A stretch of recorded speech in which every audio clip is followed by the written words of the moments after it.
r/NoSleep. Posted by u/harbinger_51.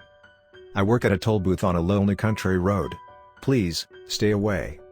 I'm sure the first thing you think of when you hear toll booth is the great inconvenience of your trip being interrupted to be charged a few bucks just to pass through. The mental image most of you might conjure is a clogged up freeway with lines of cars packed together, waiting to pay and move on. I can imagine the people who work at those booths find it even more boring than you do. The one I work at couldn't be further from the stereotype. The toll booth I operate is situated on a small country road that curves a few times along its path through the woods surrounding it, far away from any bustling highway. The booth itself is more like a little wooden shack, with chipped paint and an old sign that reads 25 cents, an amount I don't believe has changed since sometime in the 50s. I guess that's when they decided to stop pretending it was a normal toll booth. Its only accessory is the barrier arm I can flip up or down. The interior is simple, with a single chair and a light on the ceiling, the only light besides the moon for miles. It only has one operator on any given night, most nights, that's me. On the surface, it doesn't make sense why our local government would pay someone to sit out in the middle of nowhere to operate a booth that makes no money, and believe me, they pay well. But if you spent a single night out there, you would understand why. No, there isn't a sudden influx of 1,000 cars waiting to pay their tolls at 3 a.m. What we protect by keeping this booth running is worth far more than any monetary cost could make up for. In my town, the job of operating the lonely booth is one that is highly respected and rarely spoken of. In fact, it's something of an unspoken rule that you keep private any conversations about the booth, the road, or anything related. Everyone around here knows there's something off about this place. Almost everyone has seen something they can explain or something they wish they hadn't. A lot of rural towns have their own urban legends. Most of the time, their residents embrace the myths. I suspect it's because they all know it's a myth, save for a few crazies. Our town is the opposite. We keep quiet about the things we've seen. The most we can do around here is to steer people clear of the road and hope nothing strays from it. The last we wanted was for the rest of the world to find out, and I suspect we're not the only ones. You see, our town is doing far better than most in our area. Our infrastructure never seems to crumble or degrade, our public schools are well funded, and no one is ever stuck looking for work. The reason this is noteworthy is that our town isn't exactly in the most prosperous region of America. This money is coming from somewhere, and it's not from our little property taxes. I've got a suspicion that the feds, or someone else, is dumping money into our town and that they're keeping tabs on our little toll booth situation as well. I know this all sounds ridiculous now, but once you get a better idea of my job, and of recent events, I think you'll understand. As I said, the booth only has one operator each night, a tradition that goes as far back as we've been at town. Each week, we hold a private meeting at our town hall. At this meeting are all current toll booth attendants and any former ones who can make it. Most of the time, the meetings don't last longer than 15 minutes, but after the emergency meeting I called a few weeks ago, we've held them every day, and they've been taking a lot longer. The reason for which you will know soon enough. I suppose this is a good time to explain what happens at the toll booth and the road it sits on. You'll need to know my rules. Rule 1, the booth does not need to be attended during the day. Not much happens at the booth when the sun is up, but the attendant for the night, which is usually me, must be at the booth an hour before sunset and stay an hour after sunrise. The attendant for the night is not to leave the booth at any time during their shift, for any reason. Transportation isn't an issue because either the sheriff or one of the deputies always gives us a ride to the booth at night and a ride back to town in the morning. Rule 2, no cell phone, radio, or other electronic or communication device is allowed while operating the booth at night. The only thing running on electricity that a booth attendant is allowed to have is a flashlight. If you happen to bring a device accidentally, shut it off, store it inside the booth, and pray that it doesn't turn itself back on. Leaving it outside the booth is not an option. Should your device turn itself on inside of the booth, your next best bet is to destroy it. This sounds like a drastic measure, but I've made this mistake before. I lasted about an hour before I couldn't take the screams coming from my phone and stomped it into oblivion. Haven't made the mistake of taking it with me again. I've never been told what the screams and other noises are, but I do know that past attendants have heard the same thing. Rule 3, rare as they are, cars may approach the gate at any time during the night.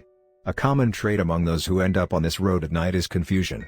The attendant's job is to decide whether they will be let through or turned away. The driver, along with confusion, may express other emotions.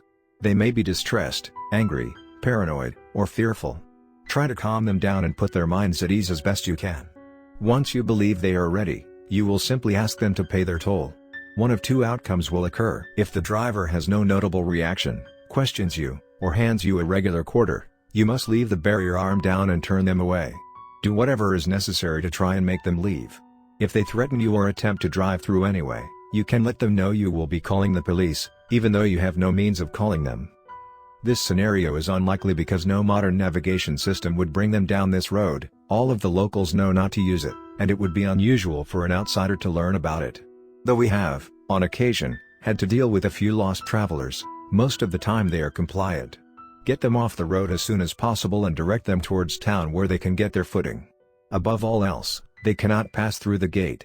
However, if you ask them to pay their toll, another outcome is possible, and unfortunately, the most common. They'll come to a sudden realization, as evidenced by their facial expression. It's as if they remember something, slowly reaching into their pocket and pulling out a black coin. They know they'll have to give it to you to pass. Some accept their fate graciously, others cry, but they all follow the road once the barrier arm is lifted. Around the corner, they drive, never to be seen again. In my first months working here, I was confused as to who these people were. I wondered what it was they knew, how they got these coins in the first place, or what the coins were. All I knew was to leave it in the booth to be picked up by the next shift. This was until I happened to be watching the local news one morning after I got home. They talked about a man who was killed in a car accident the night before and showed a picture of his face. A face I had seen only hours before, puzzled and afraid as he asked me where he was and what was going on. When I asked him for his toll, he froze, slowly reached into his coat pocket with a quivering hand, and pulled out a black coin before placing it in mine. He gripped the steering wheel and faced forward, knowing he had to pass through and drive around the corner. He knew where he was going. Sitting in my living room that morning, recounting the events of the last hours, I realized that I was the last person to see that man. He was already dead, just passing through. As were the dozens I had seen before, and the countless more I knew I would see. It was the moment I realized the road was some kind of path to somewhere beyond. As for this rule, I don't believe anyone has ever stopped the dead from passing when their time has come. I don't think anyone ever could. It's something so surreal that in the moment, all you can do is let autopilot take over and continue with your duties as you were told. But as for letting the living through, I'm afraid it has been done before. A few decades back, a visitor from out of town was passing through town. Back then, he didn't have a phone to give him directions, so he had to go off a map. Even with a map, I'm certain he didn't know of the road because it was never put on any map. My best guess is that he happened to see it, and figured it could be some sort of a shortcut. When he approached the gate he was, of course, turned away by the toll booth attendant, but he wasn't taking no for an answer. The man got violent with the attendant, pushing him over and raising the arm himself before driving through. This hadn't happened before, at least as far as any of the past attendants of the booth who were still alive could recollect. No one was sure what would happen next. Back then, they only knew the rules, not the consequences, but they didn't have to wait long to find out. The next night, the same man in the same car rolled up to the booth. When asked for his toll, this time he presented a black coin. He seemed to have lost his memory of the night before, only knowing that he needed to pass through but not why. This has continued every night for the last several decades. Each night he pulls up, confused as to why he's here and needs to pass, and forgetting each time. Each night he gives us a coin. Each time he passes on, driving around the bend into the woods, not seen until the next night. He never ages and his appearance never changes. Sometimes he even says the same exact thing as the night before.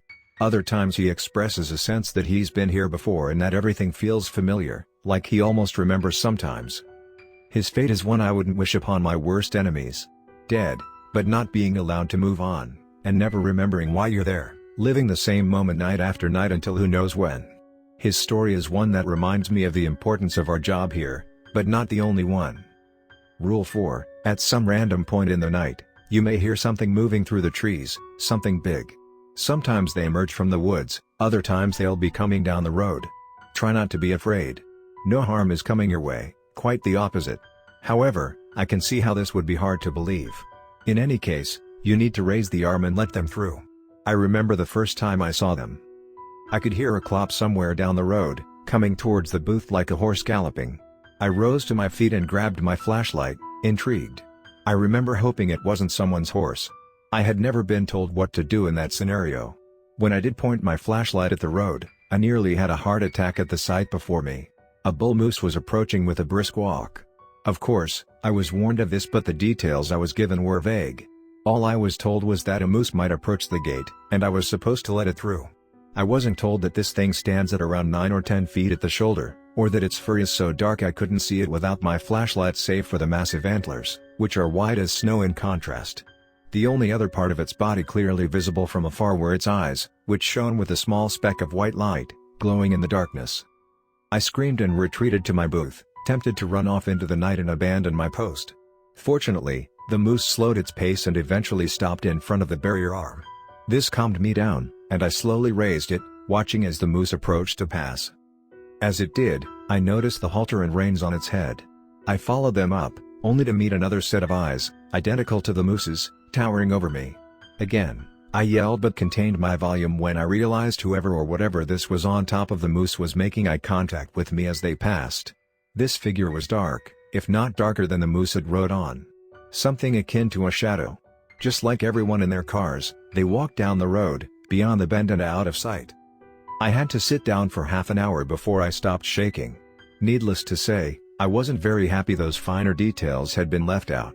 Only after my shift and expressing my frustration was I told more. Apparently, this hunter and his moose have been around a long time. So long that no attendant alive today can remember a time without them. Some believe they've been here for the past couple hundred years or more, possibly as long as the strange road and the booth have been around. What we do know is that they aren't bound to the road like the others. At our town hall, we possess a written account of the hunter and his mount riding right through town in the middle of the night back in 1919. To this day, a few residents have seen the moose while they're driving at night. You may be wondering why I refer to the figure on the moose's back as the hunter. Well, that's what us attendants call him. Every so often he and his moose will arrive at the booth, dragging a corpse behind them. When I say corpse, I don't mean an animal, or even a human for that matter. I mean abominations out of your wildest nightmares. Things that send a shiver down your spine and make you want to vomit at the same time. Things you would expect to find talked about in a religious text when the end of days comes. The hunter drags these things down the road and around the curve. I can't be certain of anything, but if you ask me, he's taking them back to some sort of afterlife, or underworld. Maybe it's the same place the dead go when they drive around the curve, or maybe somewhere in the road is a pathway to many different places. I couldn't tell you. What I believe, like the other attendants and anyone who knows about the hunter and his moose, is that they're here to protect us. Whatever these things are that he's taking with him aren't supposed to be here in the first place, and he's just here to set things right. Now this is where we get to the point, why I'm telling you about all of this. I explained before that the people from my town like to keep these things quiet, and for the most part I agree. I'm not a fan of airing our business to the outside world.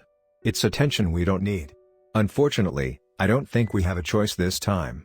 It began a couple of weeks ago, during one of my shifts at the booth. Everything was going well for the most part. No new dead passed through that night, nor did any living try. The only customer I had was our regular, poor old bastard, confused as ever. After him, all was quiet for a few hours until I heard a slow clop coming down the road yet again. These days I'm not afraid anymore. I've seen the hunter and his moose enough times that I don't fear either of them, and like I said, I've come to respect them for the things they take out of this world. The one thing I often fear is the sight of whatever it is they're dragging out. That night was no exception. They approached the gate and stopped in front of it. Before I moved to raise the barrier arm, I shone my flashlight at the rope being dragged behind, and the dreadful thing attached. The end of the rope was tied in a knot around an enormous pair of cloven hooves. Hooves that belonged to what looked like the lower half of some sort of deer. As I moved up the body with my flashlight, I quickly discovered that this wasn't just some massive buck. The legs may have been reminiscent of one, but the upper body was that of a man. A man in a striped red and blue clown suit. The sleeves were shredded at the wrist, and protruding from them were long, blackened hands with claws for fingers. The head was by far the most grotesque part. Its nose and mouth, like the rest of its head, were covered in the skin like that of a pale man, but their shape was that of a deer's. Blood dripped out of its half-opened mouth. The ears were similar, with the same pale color and texture as a man's, but shaped like a deer's. It was like someone took human ears and stretched them out, morphing them to fit the disgusting shape they desired. On top sat a red and blue jester hat and a set of antlers sprouting out above them. I froze for a moment upon seeing the entirety of this beast, but snapped out of it when I reminded myself that I had a job to do and that I better do it if I didn't want to see this thing any longer. I walked over to the barrier arm and raised it. The moose resumed its trot forward along the road and past the gate. As they passed me, I couldn't help but watch the deer clown monster it was dragging behind. A streak of blood followed on the road behind it. Right before it passed by the booth completely, I lit up its face with my flashlight to get a final look. Its eyelids shot open, revealing the black and brown eyes underneath. Then it opened its mouth and let out a loud, pain-filled bleat before it leaned down and clawed at the knot holding its hooves. In only a few seconds, the ropes were cut and the beast attempted to stand. It didn't get far in its initial attempt, however, because the bull moose in front of it struck its head with a powerful kick. Another splash of blood came from the clown's mouth along with one of its teeth as it fell back to the ground, seemingly knocked out for a moment. While it recovered, the hunter turned his moose around to face it head-on. I ran from the booth and hid behind a tree to the side of the road but kept an eye on the fight. Air shot from the moose's nostrils as it began to grunt. His grunts were louder and deeper than the bleats of the deer clown. I could feel my chest vibrate with each powerful grunt. The clown finally stood and stared back at the hunter and moose, letting a few more bleats out, as if to challenge them. At its standing height, this thing was taller than the moose, though it was obvious the moose was much larger and heavier overall. The moose lowered its head and charged.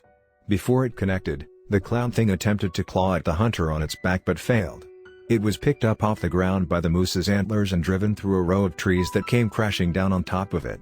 The moose backed up a step and turned, allowing the hunter to throw a new rope around the clown's head. The moose charged away with the hunter holding the new rope. They began to drag the clown by the neck, I assume hoping to finally make it around the bend this time. Unfortunately, it was still conscious and sliced the rope with its claws again. The clown didn't waste any time, hurrying to its hooves and charging into the woods. The hunter on his moose followed. In only a moment, they were both out of sight. I only noticed my heavy breathing after all was quiet again. It took me an hour to work up the courage to leave the tree line and return to my booth. When I did, I noticed the tooth from the clown lying on the road and collected it. Fortunately for me, the rest of my shift was uneventful. Unfortunately, the hunter never returned with the clown. When the sheriff picked me up at sunrise, I told him to hurry to the town hall for an emergency meeting. During the drive, I contacted everyone else and told them to get there as soon as possible. At the meeting, I presented the tooth and gave an account of what I had just witnessed. There was a mix of emotions. None of the other attendants had ever seen something escape from the hunter before, and none knew what it meant. The agreed-upon action was to wait at least a week. It's unusual to not see the hunter and his moose for more than a week, so we figured he would catch the clown in the next couple of days and all would be sorted. I dearly wish that was what happened. A day later, a video surfaced on the internet from the town over. It showed a pair of deer antlers sticking out above the tops of trees as the man recording was driving. A few days after that, another video. This one was recorded by a woman who awoke in the middle of the night to laughter outside. Halfway through the video, you can see the antlers and part of the hat outside of a second-story window. The woman recording didn't notice, but commenters on the video sure did. Last week someone halfway across the state uploaded a grainy photo of a black moose on a hill in a clearing between the trees, far off in the distance. These are just the ones I've seen. Now you can see why we've been having meetings every week. I can tell we're not the only ones in a panic either. Strangers started showing up around town, and not the kind that are just passing through. They try their best to fit in but they stick out like a sore thumb. The dead giveaway is when they show up to our bars and diners, striking up a conversation before asking folk what they've seen around here lately, asking about the booth and the strange road. In the last week or so, they've stopped trying so hard to hide it. Black government SUVs have been crowding the parking spaces downtown. We kept the tooth in the town hall along with every other document and record we have about the booth, and now it's all missing. It's clear that whatever happened that night wasn't supposed to, and we weren't the only ones who noticed. I didn't work last night, but the attendant who did had a lot to report this morning in our meeting. The feds drove out to the booth and took a look around. He pleaded with them not to drive through, but in response, they told him they already knew why they shouldn't. Something we weren't expecting. It's only a matter of time before they come for me. I suppose I'll tell them the truth when the time comes. As much as we like to keep it a secret in our town, the genie is out of the bottle. I figured I would at least tell all of you before the feds. Every one of you should know what's out there. As for me, I'll keep watching the booth at night. Sticking to my duties is about all I can do. Still, I'll be keeping up with all of the developments that I can. I can only guess based on the posts I've strung together, but it looks like the clown is still on the move, and our hunter close behind. I can only pray that he catches it soon. In the meantime, if you hear strange laughter in your backyard at night, Stay inside.